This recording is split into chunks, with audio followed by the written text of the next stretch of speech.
Disclaimer. I wanted to record Indie Hacker interviews so that I would be able to listen to them as I drive or work out. I do not own this content, so please support the Indie Hacker community by reading the original interview via the link in the description. And if you're interested in joining an incredible community of entrepreneurs working to build online businesses, I can't recommend checking out indiehackers.com enough. Building a profitable tool for memorizing human anatomy. Hello. What's your background, and what are you working on? Howdy. My name is Mike, and I'm a web developer based in Sydney, Australia. For the last 10 years I've made my living online. During that time I've tried almost everything: affiliate marketing, product creation, drop shipping, advertising, and lead generation. Along the way I've had many failures as well as successes. I dumped the failures, but the successes remain in my project portfolio. Today, I'm talking about Anatomics. It's an audio system that helps people memorize the human anatomy, and it's typically purchased by medical students and physical therapists. They like it because it simplifies the memorization of all the human anatomy terms, of which there are hundreds. The site's been online for 7 years, and its average income has been $800 per month. That's nothing to write home about, but it's as close to passive income as you can get. Anatomics homepage today. What motivated you to get started with Anatomics? In 2007 I read The 4-Hour Workweek by Tim Ferriss like so many others. It opened my eyes to a new world and a new way of working. Since I had a decent amount of savings, I quit my web development job and got to work. Initially, I was hacking around making money with affiliate sites and SEO. After doing that for 2 years, I realized it wasn't a great long-term strategy. Every site I built would make good money for a while and then get banned by Google or outranked by someone else. To obtain more stability around my income, I started thinking long-term and decided to have a go at creating my own product. Thus, Anatomics was born. If all you want to do is cover your basic expenses, a small project quickly launched might do the trick. My goals for the product were very modest. I figured I'd be happy if I could get something up and generate a few $100 of passive income per month. How do you come up with the idea and ensure that people wanted it? I've always been interested in memorization, so I figured it would be a good place to start. I went to the Google AdWords tool, now Keyword Planner, and typed in memorize. One of the keyword suggestions was memorize anatomy, so I went from there. After brainstorming a few ideas, I decided that combining anatomy mnemonics with audio could be a good approach. Courtland from Indie Hackers collecting email addresses via a simple landing page is one of the easiest ways to validate an idea. That said, it's not as accurate a test as actually asking people to submit their credit card info. To validate the idea, I decided to create a true minimum viable product, MVP. In fact, I called it an MVT, minimum viable test. The original site was a plain text one-page website with a simple logo and a few stock images. There was no product to order, so I added an Aweber opt-in box with the text, "To start your order simply fill in your email below." Those that filled out their email got the message. Unfortunately we are upgrading Anatomics right now, so it is unavailable for order. We will email you shortly once the system has relaunched. I drove traffic through a handful of cold emails and AdWords. Out of something like 200 visitors, 8 people submitted their email addresses to my test form. This meant that 1 in 25 people were interested in a product I hadn't even built yet. Needless to say, I felt pretty good about moving forward with the idea. Indie Hackers community member TV Mailey asks, Michael, if you started a new project today, would you still use a pseudo order page? Absolutely. In fact, I've used the same technique several times since. It's the fastest and cheapest way to test something. That being said, it's probably not the best approach for every kind of product. It's ideal for a once-off purchase product or for lead generation. However, for SaaS or a software product you'll probably need to do some direct selling for your initial test. It's harder to get a customer over the line when selling those types of products. Thanks for the question, smiley face. What did it take to build the initial product? Building the initial product was not difficult, but it did require an outlay of cash, which came from my personal savings. I used Elance, now Upwork, to hire both a researcher and voice artist. The researcher went out and collected as many anatomy mnemonics as they could find and compiled them in a report. Once satisfied with the mnemonics, I had the voice artist record each one as a separate MP3. It took around $1 meter. ONTH and a few $1,000s to complete the product. The site is built in WordPress and all payments are processed using PayPal. I chose these technologies because they're free and easy to work with. Setting all this up took another few weeks. The total time from the inception of the idea to actual launch took around 2 months. What strategies have you used to grow Anatomics traffic? My first marketing strategy was to contact users who'd already entered their email into my order form. Since I was acquiring sign-ups fairly cheaply, I'd continued using the landing page I'd built initially for validating the product. Find a good marketing channel before you even decide to create a product.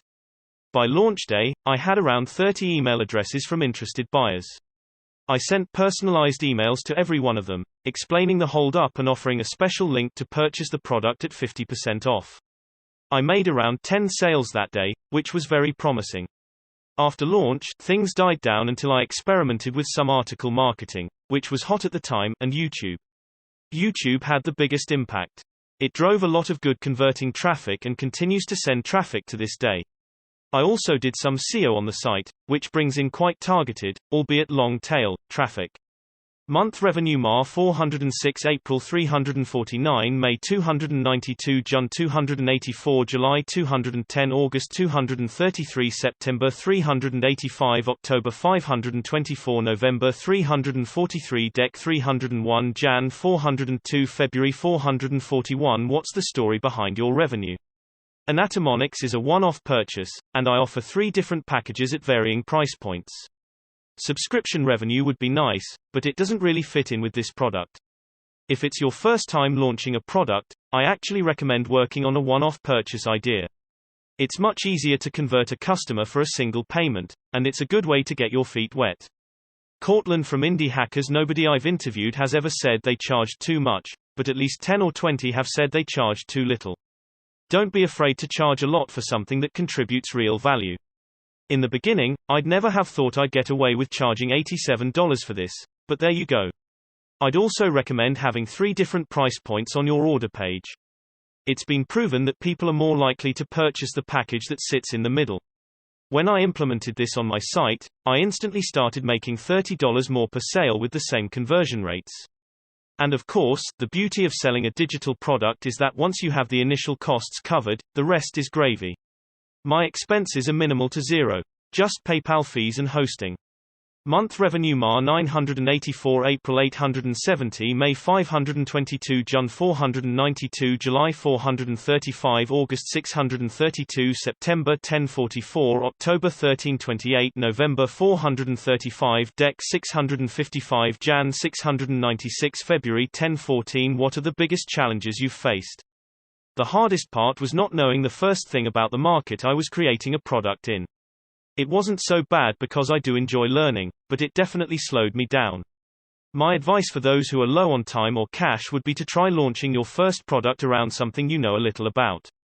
That being said, given the nature of this project, I wouldn't do too much differently if I could go back in time.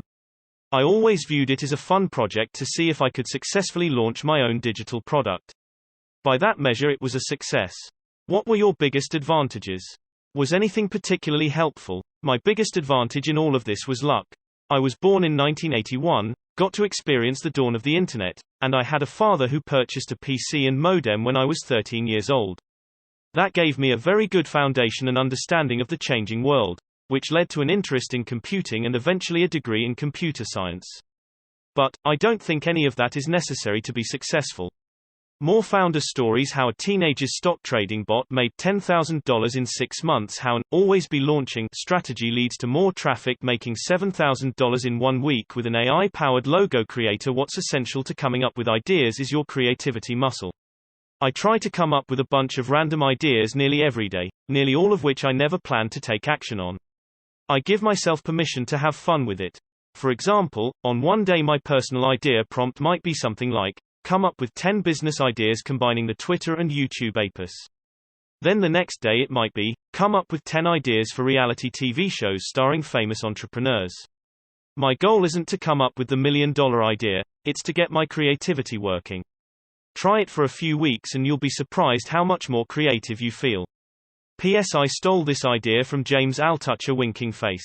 What's your advice for indie hackers who are just starting out? Start small. Don't try to build the next Facebook on your first go. In fact, don't try to build the next Facebook at all. And treat it as a learning experience. That way, even if it fails, you can view it as a success. Be realistic in why. Our goals and work output. If all you want to do is cover your basic expenses, a small project quickly launched might do the trick. Find a good marketing channel before you even decide to create a product. Finding problems to solve can be hard if your head isn't in a particular market. Consider using alternate sources to look for demand in markets you might not be thinking of, e.g. Google Keyword Planner, forums, and groups. Small traffic plus high conversions equals $. Don't build a product that relies on hundreds of thousands of users to generate any money. Instead think, if I could get 100 people of a certain demographic to my site, how could I most effectively monetize those users? If you've read The Lean Startup by Eric Ries, 0 to 1 by Peter Thiel, and The 4-Hour Workweek by Tim Ferriss, you know enough to get started. If you're still having trouble making money after reading those books, then the problem isn't a lack of information. The problem is you. For that reason, I'd recommend reading books on the human mind regarding focus, perception, procrastination, and productivity. Understanding why you are struggling creatively, why you're procrastinating, and why you can't seem to get something going is the best first step in combating these problems.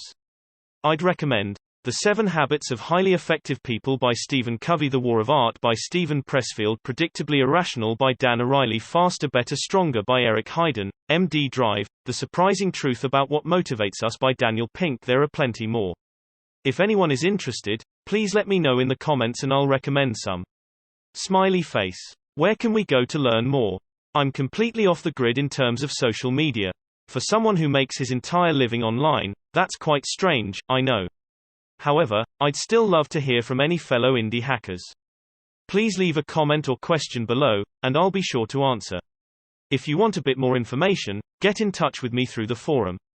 My username is Benko. Thanks to Courtland for inviting me to be a part of Indie Hackers. It's a great site with excellent resources, and I'm happy to be along for the ride. Mike Benkovich, creator of Anatomics, want to build your own business like Anatomics? You should join the Indie Hackers community. Hugging face, we're a few thousand founders helping each other build profitable businesses and side projects. Come share what you're working on and get feedback from your peers. Not ready to get started on your product yet? No problem. The community is a great place to meet people, learn, and get your feet wet. Feel free to just browse. Courtland Allen, Indie Hackers founder.